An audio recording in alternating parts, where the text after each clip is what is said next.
आप देख रहे हैं उर्दू खबर।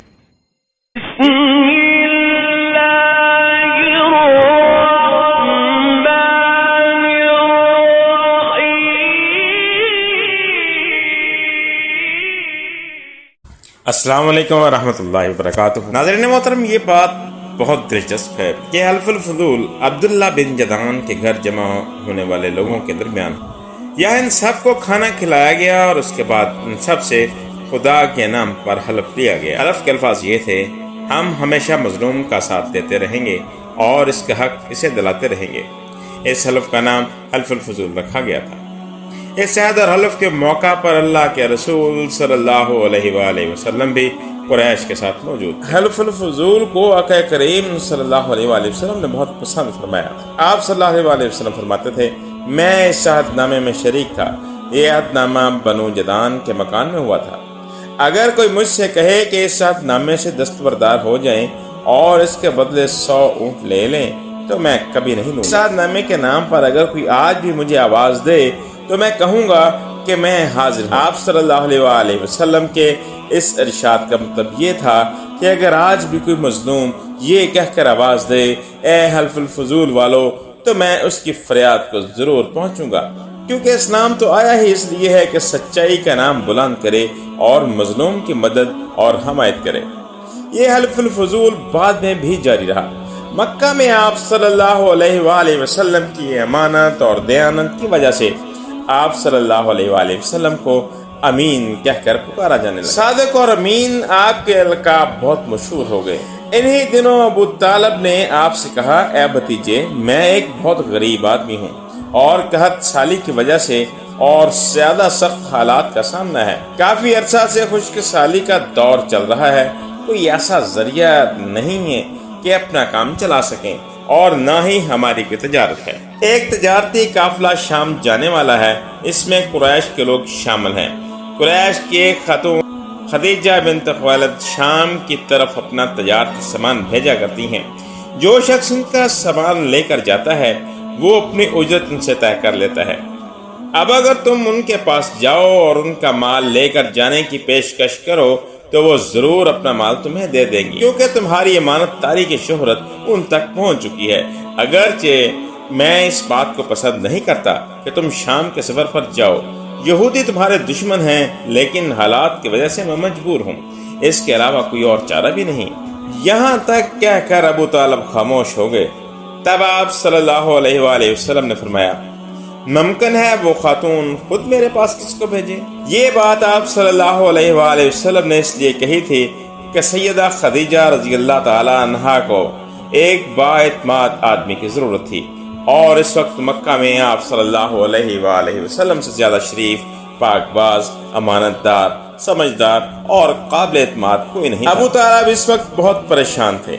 आप सल्लल्लाहु अलैहि वसल्लम की ये बात सुनकर उन्होंने कहा, अगर तुम न गए तो मुझे डर है वो किसी और से ये मामला तय कर लेंगी। ये कहकर अबू तालिब उठ गए। उधर आप सल्लल्लाहु अलैहि वसल्लम को यकीन हो गया था कि सैयदा खदीजा रज़ियल्लाहु तआला अन्हा खुद उनकी तरफ किसी को भेजेंगी, और हुआ भी यही। सैयदा खदीजा रज़ियल्लाहु तआला अन्हा ने अल्लाह के रसूल सल्लल्लाहु अलैहि वसल्लम को बुला भेजा। आप सल्लल्लाहु अलैहि वसल्लम से कहा, मैंने आपकी सच्चाई, अमानतदारी, नेक अखलाक के बारे में सुना है और इसी वजह से मैंने आपको बुलवाया है।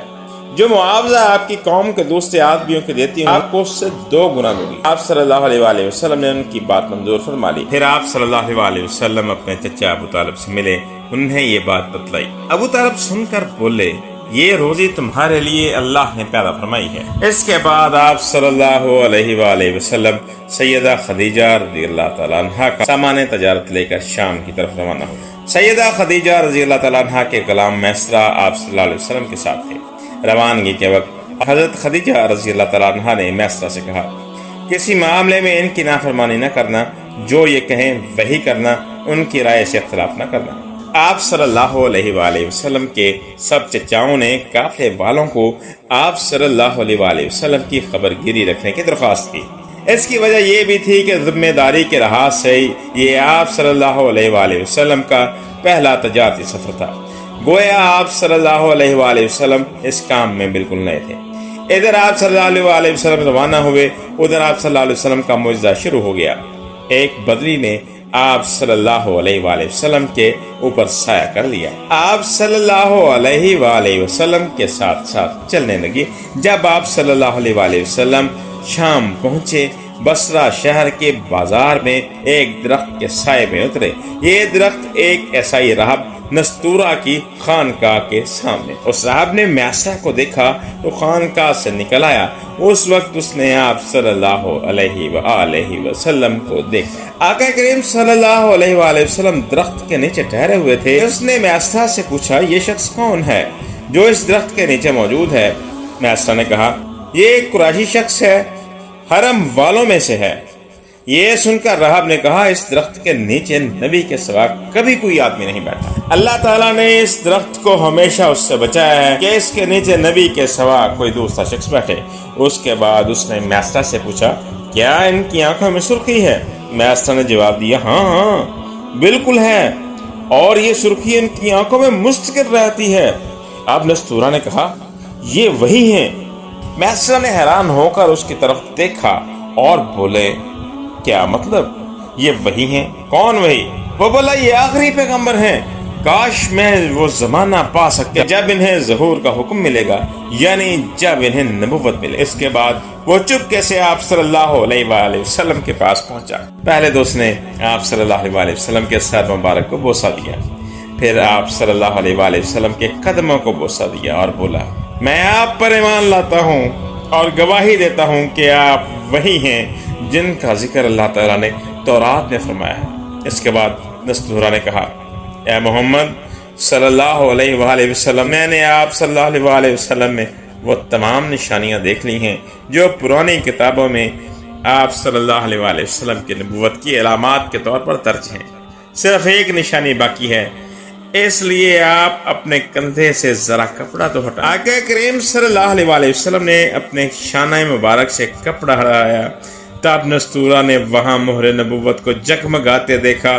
وہ فوراً مہر نبوت کو چومنے کے لیے جھک گیا اور پھر بولا، میں گواہی دیتا ہوں کہ اللہ تعالیٰ کے سوا کوئی عبادت کے لائق نہیں، اور میں گواہی دیتا ہوں کہ آپ صلی اللہ علیہ وآلہ وسلم اللہ کے پیغمبر ہیں۔ ناظرین محترم، آپ صلی اللہ علیہ وآلہ وسلم کے بارے میں حضرت عیسیٰ ابن مریم علیہ السلام نے خوشخبری دی تھی، اور انہوں نے کہا تھا کہ میرے بعد اس درخت کے نیچے کوئی نہیں بیٹھے گا سوائے اس پیغمبر کے جو امی یعنی ان پڑھ، ہاشمی، عربی اور مکی یعنی مکہ کے رہنے والے ہوں گے۔ قیامت میں حوض کوثر اور شفاعت والے ہوں گے۔ اس واقعے کے بعد آپ صلی اللہ علیہ وآلہ وسلم بصرہ کے بازار تشریف لے گئے۔ وہاں آپ صلی اللہ علیہ وآلہ وسلم نے مال فروخت کیا جو ساتھ لائے تھے اور کچھ چیزیں خریدیں۔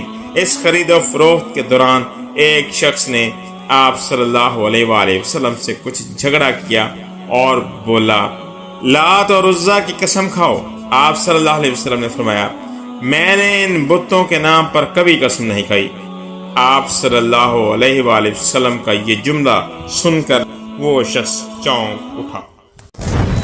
آپ دیکھ رہے ہیں